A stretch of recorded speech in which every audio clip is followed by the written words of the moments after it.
Subscribe کیجیے ہمارے channel نور رضا کو اور بیل آئیکن کو پریس کیجیے جس سے آپ کو ہماری نیو ویڈیو کی نوٹیفیکیشن ملتی رہے۔ اے میرے جوانوں، جب کبھی آپ کے پاس ایسا موقع آئے، کوئی کہے تیری ماں کی قسم شراب پی لے، تیرے باپ کی قسم نشہ کرنا ہوگا، اس لیے کہ جو لوگ نشہ کرتے ہیں وہ اپنا گروپ بڑھانا چاہتے ہیں، وہ اپنا سرکل بڑھانا چاہتے ہیں۔ یاد رکھنا، ہم کیا سوچتے ہیں؟ ارے باپ کا کی قسم دے دی تو میں نے نشہ کر لیا، ماں کی قسم دے دی تو میں نے نشہ کر لیا، فلاں کی قسم دے دی تو میں نے نشہ کر لیا، فلاں کی قسم دے دی تو میں نے نشہ کر لیا۔ سن لو، اچھی طرح سن لو، یہاں علماء درجنوں کی تعداد میں ہے، میں ذمہ داری کے ساتھ عرض کر رہا ہوں، اگر کوئی تمہیں قرآن کی قسم دے کر بھی نشہ کرائے تو تم کو نشہ کرنے کی ضرورت نہیں ہے۔ اگر کوئی تمہیں اللہ کی قسم دے کے بھی نشہ کرائے تو تمہیں نشہ کرنے کی ضرورت نہیں ہے۔ اگر تمہیں کوئی کعبہ اور رسول اللہ کا واسطہ دے کر بھی نشہ کرائے تو تمہیں نشہ کرنے کی ضرورت نہیں ہے۔ وہ بدترین انسان ہے جو ایک حرام کام کروانے کے لیے اتنے مقدس اور اتنے مقدس ہستیوں کا تمہیں واسطہ دیتا ہے۔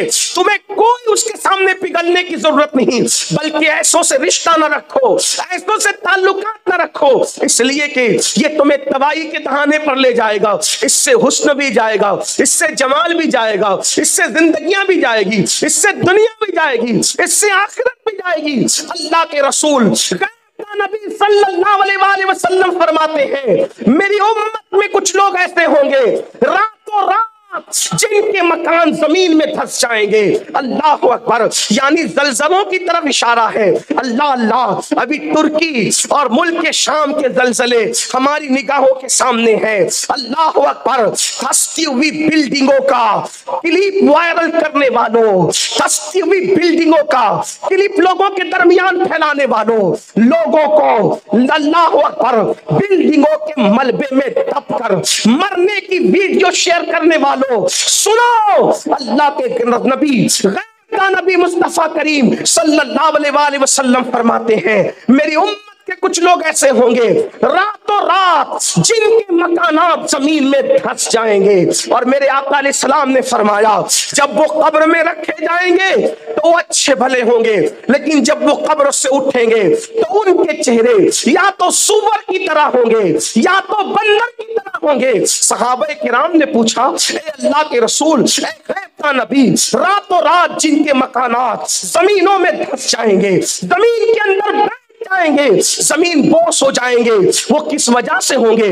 تو اللہ کے رسول فرماتے ہیں دو وجوہات کی بنیاد پر۔ نمبر ایک، جن کے مکانات راتوں رات زمین میں دھسیں گے، یا تو وہ شراب پیتے ہوں گے، نشہ کرتے ہوں گے، یا موسیقی اور میوزک کے اندر وہ گرفتار ہوں گے۔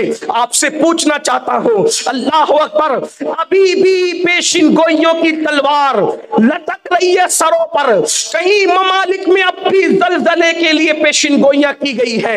اللہ اکبر، میوزک عام ہو رہا ہے، موسیقی عام ہو رہی ہے، شراب عام ہو رہا ہے، نشہ عام رہا ہے۔ اللہ اکبر، اور نشے کے بارے میں اب تو فیشن کا نام دے دیا گیا ہے۔ سن لو، اللہ کے رسول صلی اللہ علیہ وآلہ وسلم فرماتے ہیں، نشہ کرنے والا جب اپنی قبر سے اٹھے گا، نشہ کرنے والوں کو ذرا یہ سننا چاہیے، خدا کرے ان تک یہ آواز کوئی پہنچائے۔ اللہ کے رسول علیہ السلام فرماتے ہیں، نشہ کرنے والوں کی قبر فرعون اور حامان کے درمیان کی جائے گی۔ وہ دنیا میں اگر وہ نشہ کرتے تھے تو فرعون اور حامان کے قریب ہوں گے۔ قرۃ العیون کے اندر صاحب قرۃ العیون لکھ رہے ہیں، کیا مریں گے بھی لیکن نشہ کرتے تھے، فرعون اور حامان کے درمیان ان کو رکھا جائے گا۔ اسی پر بس نہیں، جب وہ قیامت کے دن اپنی قبروں سے اٹھیں گے تو اللہ کے رسول علیہ الصلوۃ والتسلیم فرماتے ہیں، اس حالت میں اٹھیں گے کہ ان کے چہرے یا تو سور اور بندر کی طرح ہوں گے، اور ان کی آنکھوں سے خون ٹپک رہا ہوگا، لہو ٹپک رہا ہوگا۔ اور جب وہ قیامت میں آئیں گے تو ان کے پورے بدن پر سانپ اور بچھو چمٹے ہوں گے، اور ان کے منہ سے پاخانہ بہ رہا ہوگا۔ جس منہ سے انہوں نے نشے کو نگلا ہوگا، جس منہ سے انہوں نے نشہ کیا ہوگا، اس منہ سے ان کے پاخانہ نکل رہا ہوگا، اور فرشتے کہہ رہے ہوں گے یہ وہ لعنتی ہے جو دنیا کے اندر نشہ کیا کرتا تھا۔